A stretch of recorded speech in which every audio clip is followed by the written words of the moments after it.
Hi again, geometric series and sequence. So here in geometric sequence and series, basically to get from one term to another, you're multiplying by a constant.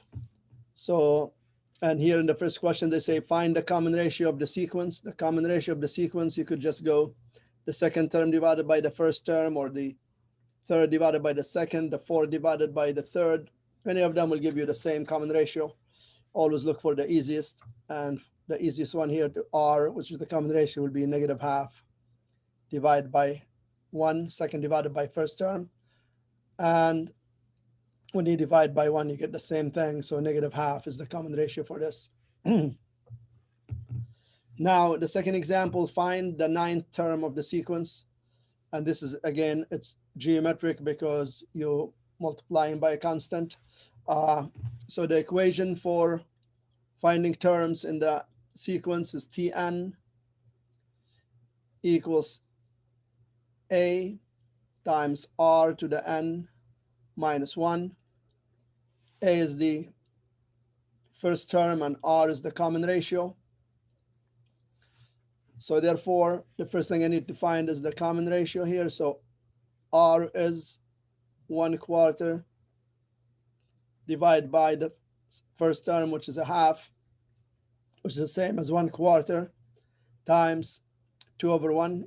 You change it to multiplication, flip the divisor, and thus the 2 reduces to 1, and the 2 goes into 4 twice. So the common ratio is 1/2. Now to find T9, which is the 9th term, it's A, which is the first term, and here the first term is a half, times the common ratio, which is a half, to the power of n, which is 9 minus 1. And that's 1/2 times 1/2 to the 8th. Since this is 1/2 to the 1 times 1/2 to the 8 will give you 1/2 to the 9th. And that equals 1 over 2 to the 9th is 5/12. And so the next example, determine the number of terms in the sequence a cubed over b, a squared, ab, and then the last term is b to the 15th, a to the 13th. So here, this is my last term right here. And I want to find out which term that is. So this could be the 10th term, it could be the 11th term, it could be the 20th, I don't know. So what I'm gonna do, I'm gonna use this formula right here to find out which term that this is. So let's define my first term here. A is for the first term is a cubed over b. Somehow the first term ended up having an a in it, so just ignore it. This a doesn't mean the first term here or the term. This means the first term. This is just a cubed over b. R equals, so you divide the second by the first or the third by the second. I'm just gonna divide the third by the second. This looks a bit easier. So the a cancels and the square cancels, so common ratio is b over a. And Tn would be, your last term would be b to the 15th over a to the 13th. And you're trying to find what n is, how many terms. So what I'm gonna do, I'm gonna start plugging into this equation right here, the Tn first, which is b to the 15 over a to the 13 equals the first term a, which is a cubed over b, times the common ratio, which is b over a to the power of n minus 1. What I'm going to do with this equation, I'm going to cross multiply the b there and cross multiply the a cubed right here. Sorry, I just forgot the 1 right there. So that's the 13th. So when I do that, I get b to the 16 over a to the 16. So 1 plus 15 is 16 equals b over a to the power of n minus 1. What I'm going to do, I'm just going to write this as b over a, since they have the same exponent. I'm just going to write it outside of the brackets as 1, which equals b over a to the power of n minus 1. Since the bases are the same, I'm going to cancel them, and I'll get 16 equals n minus 1. So n equals 17. And so therefore, this is the 17th term. So we have 17 terms in this sequence. So we will explore the infinite geometric series. With the infinite geometric series, you know, R has to be between -1 and 1. It's a simple formula to use. It's not as complicated as finding the sum that's not infinite. So for the infinite geometric series to have a finite sum, R has to be between -1 and 1. And the reason is, let's say if R is 2, and you start going with the sequence, so you'll get, let's say, from 2 and then 4 and 8 and 16, and the number keeps on increasing. You get to 1 million, and then the next number is 2 million, and then 4 million. So every number that comes after is very significant. And so this infinite geometric series, you cannot find the sum, because where do you stop? However, if the common ratio is between -1 and 1, let's say, for instance, it's a half. So you get a series which starts at 4, 2, 1 half, 1 quarter, 1/8, 1/16. And the later numbers, they become 1 over a big number. 1 over a big number becomes insignificant. And that's why if the common ratio is between -1 and 1, you could find the finite sum of an infinite series. And so if we look at this here in particular, this question, the thing is, the first thing you should notice here, this is only a geometric from here on going this way. Because if you look at 2 over 100, 2 over 1,000, 2 over 10,000, you know you're multiplying by 1 over 10 every time to get to the next term. But this 0.3 is 3 over 10 basically. And if you multiply it by 1 over 10, you're going to get 3 over 100.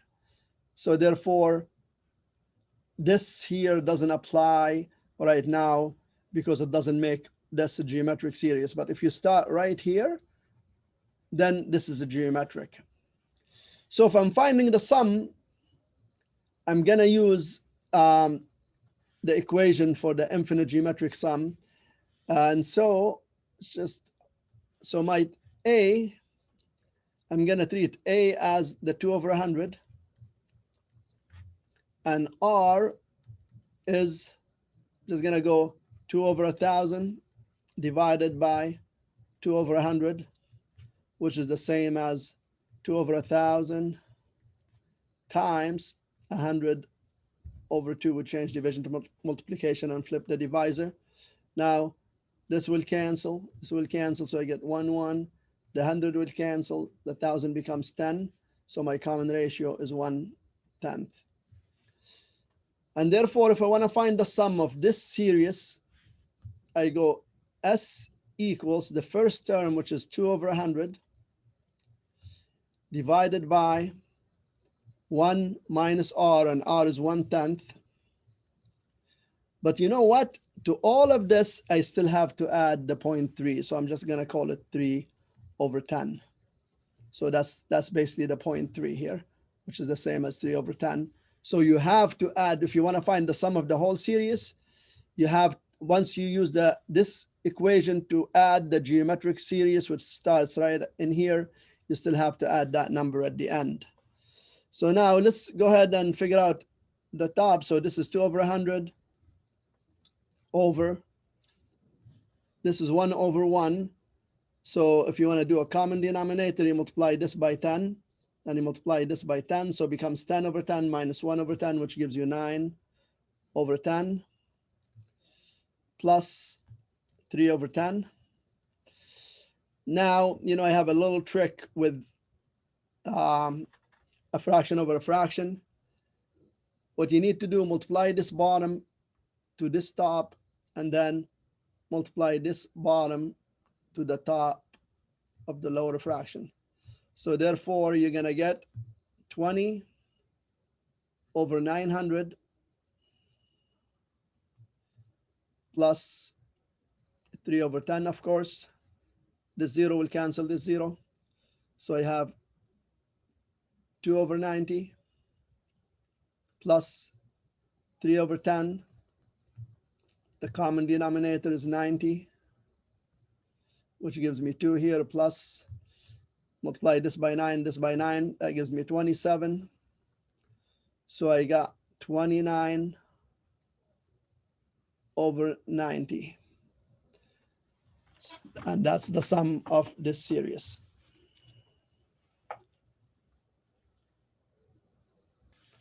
So the next thing is another example.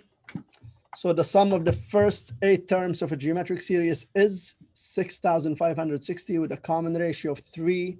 Determine the first term. So since they mentioned the sum here, definitely I know I'm going to use this equation. Now,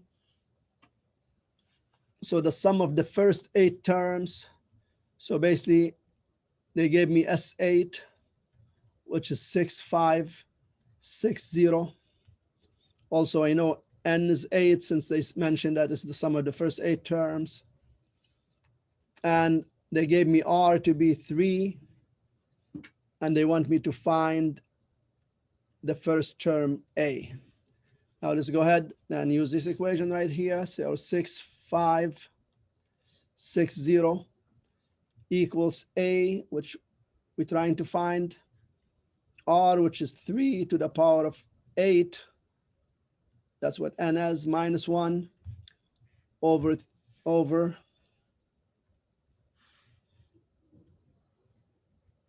3 minus 1,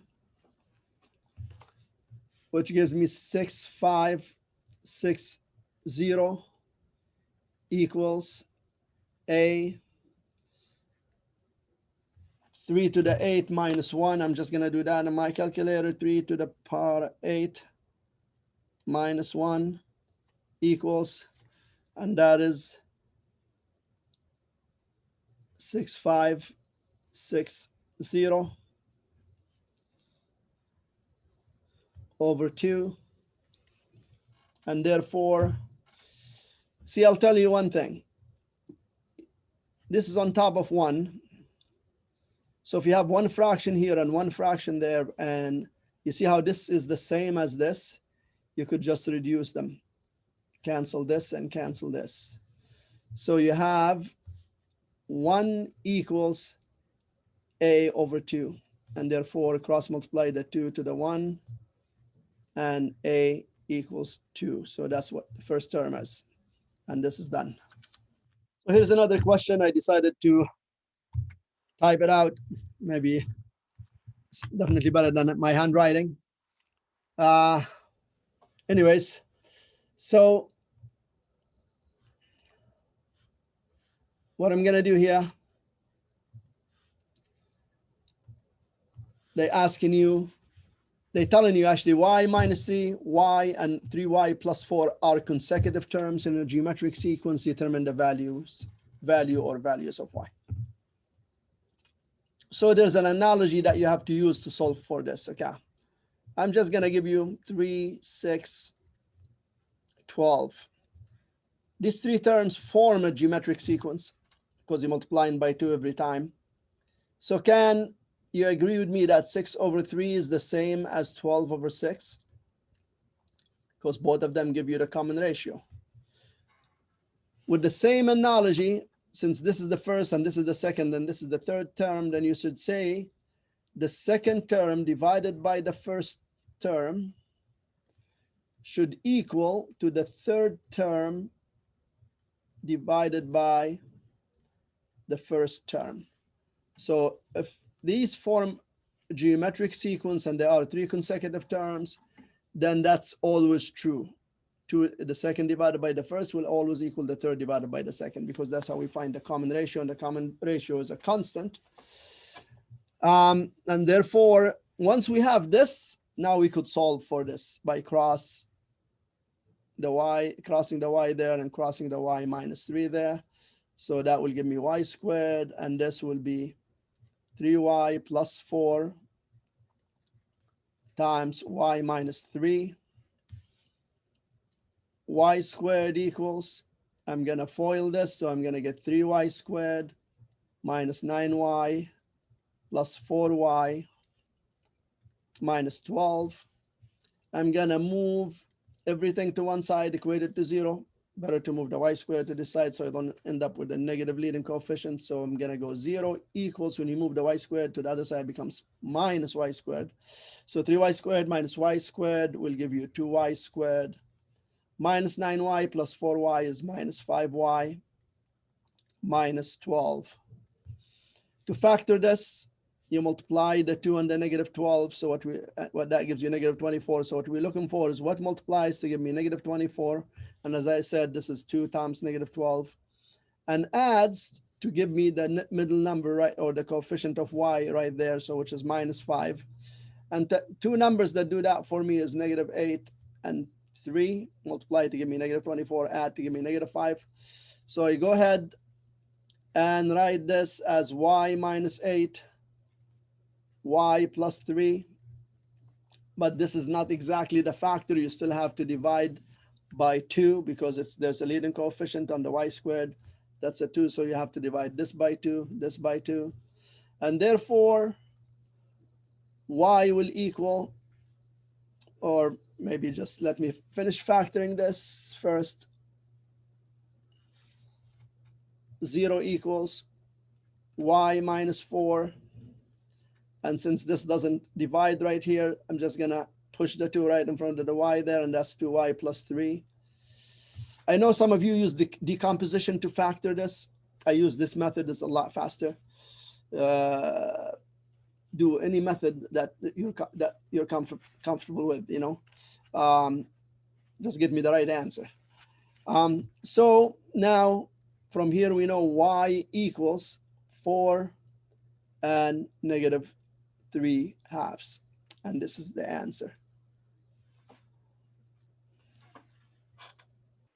So evaluate the sigma notation. When you have sigma notation, you have to write the first maybe 3 terms. So to write the terms, you just start at 3, sub in the 3 for k right there. So 3 minus 1 is 2, negative 3 squared is 9, 9 times 2 is 18. So that's my first term, plus sub in the next number, which is 4, 4 minus 1 is 3. Negative 3 cubed is negative 27. So that gives me negative 54. Plus, so let's sub in the next number, which is 5. 5 minus 1 is 4. Negative 3 to the power of 4 is 81 times 2 is 162. And therefore, now if you want to find the sum, I have to determine my first term, my common ratio. Common ratio, it seems like I'm negative 54 divided by 18 gives me negative 3. And the number of terms also n. N here will be the upper bound minus the lower bound. And then you have to add 1. So therefore, 7 minus 3 is 4, plus 1 is 5. I know I have 5 terms in this expansion right here. So now I'm going to find S5, which equals A, which is 18, times the common ratio, which is negative 3 to the power of 5 minus 1 all over negative 3 minus 1. So I'm just using this formula right here. And I'm just gonna use my calculator to do that. So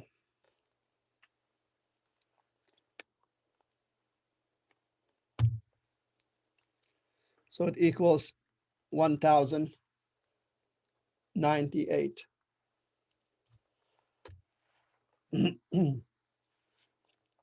Now, one more question, and it's the last question. So again, as I mentioned in the previous question here, if you want to find the number of terms, is the upper bound minus the lower bound plus 1. And that will give you how many terms you have. Now they gave me how many terms we have. They want you to find n. So therefore, to find out the number of terms I have in this equation, usually I would go the upper bound, 5n minus 1, minus the lower bound, which is n plus 3, and I have to add 1. But they told me how many terms we have, so it's 45 terms that I have. And now I could solve for n, so I have 5n minus 1 minus n minus 3 plus 1 equals 45. 5n minus n is 4n. Negative 1 minus 3 is negative 4 plus 1 is negative 3 equals 45. And therefore, 4n equals, I'm going to move the negative 3 to the other side, so I'm going to add it. So it gives me 48. And therefore, n equals 12. We're done with the geometric sequence and series. Thank you for watching. Math is a puzzle, and puzzles are fun to solve. Till next time, bye-bye.